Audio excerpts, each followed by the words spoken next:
Today, we're showing you just how easy it is to bake perfect bread with the Prokan Kano Oven. With its precise digital controller and simple steps, you'll have fresh, golden bread in no time.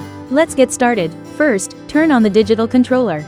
The Prokan Kano Oven's digital temperature control is a unique feature that helps maintain the exact heat needed for baking, so your bread bakes evenly every time. The oven's rotating stone ensures the heat is evenly distributed throughout.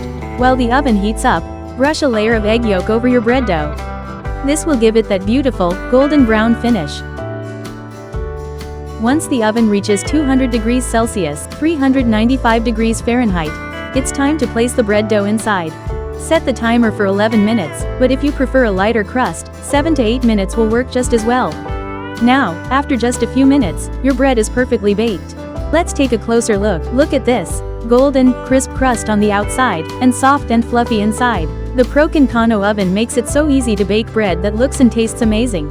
Freshly baked bread, made simple with the Prokan Kano Oven. With its digital temperature control and even heat distribution, perfect results are just a few steps away.